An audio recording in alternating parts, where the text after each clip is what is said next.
You step out of the subway station. The sidewalk is packed.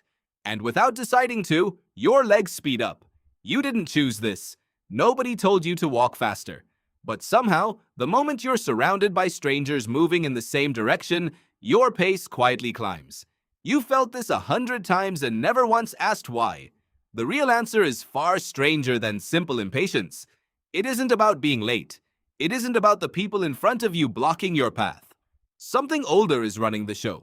Something that was shaping your movements long before sidewalks, before cities, before you were even a separate species from the animals around you. Your body is still listening to a signal written into it by millions of years of being prey. Picture an open grassland, 500,000 years ago. A small band of early humans is crossing it. No trees, no cover, just exposed ground in every direction. And out there, somewhere in the tall grass, something is watching. In that world, slow was dangerous. Stillness was dangerous. The animals that hesitated, that wandered at their own private pace, were the ones most likely to be picked off. The ones who matched the group's rhythm, who moved fast and moved together, were the ones who made it home. This is not just a comforting story. Researchers have actually measured it. In 1976, psychologist Marc Bornstein and his colleague Helen Bornstein studied something deceptively simple: how fast people walk in cities of different sizes. They found that pace of life accelerated with population density. The more people packed into a space, the faster everyone moved through it. Bigger crowd, faster feet. The pattern held up across continents, but density alone doesn't explain it. A field full of empty space doesn't make you sprint. A field full of moving bodies does. So what's actually happening? Here's where it gets interesting. In the 1960s, social psychologist Robert Zajonc proposed something called social facilitation. His research showed that the simple presence of others changes how your body performs almost any task, often without your permission. For easy, well-learned actions like walking, having other people around makes you do it faster and with more energy. Your nervous system gets a quiet jolt of arousal just from being watched, or just from watching others move. Walking is about as well-learned as it gets. You've done it since before you could speak. So when Zajonc's arousal effect meets a crowd, your walking speed isn't a decision anymore. It's a reflex. Now layer in one more piece. This one comes from biology, not psychology.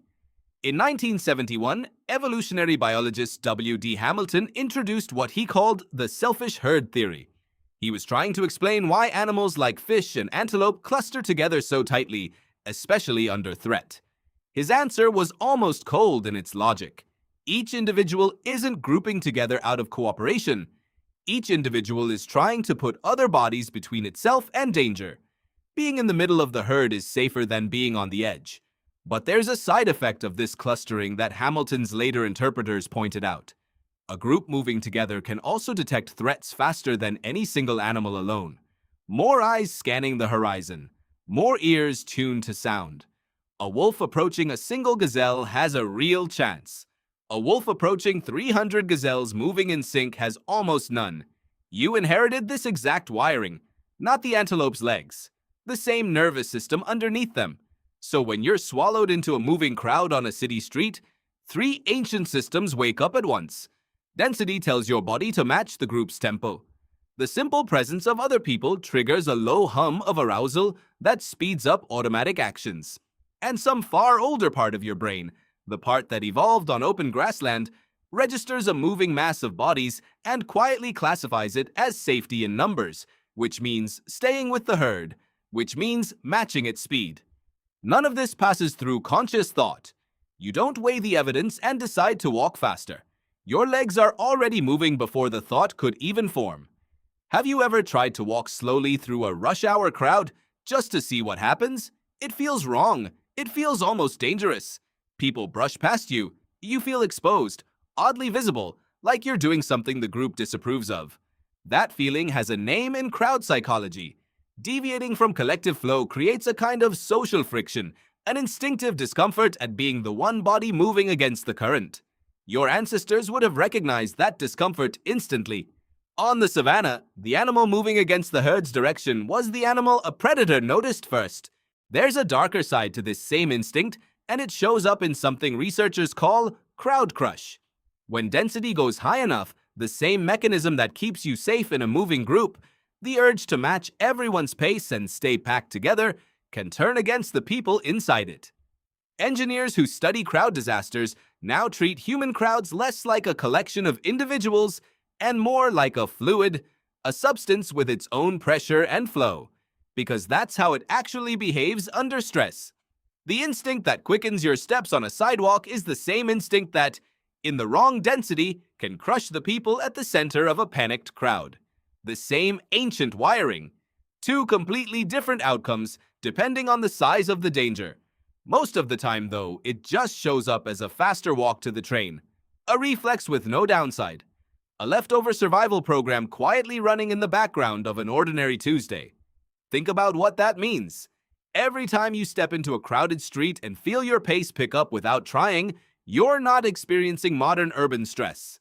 You're experiencing the exact same circuitry that once kept a small, slow, soft-bodied animal alive on an open plain full of teeth. The skyscrapers changed. The traffic lights changed. The threat changed from lions to simply being late. But the program underneath never got rewritten. It just found a new environment to run in. This is true of so much of what feels uniquely modern about you. The food you crave. The faces you find trustworthy. The way a sudden loud noise makes your whole body flinch before your mind even registers what happened. Layer after layer of behavior, built for a world that no longer exists, still quietly steering a body that lives in this one.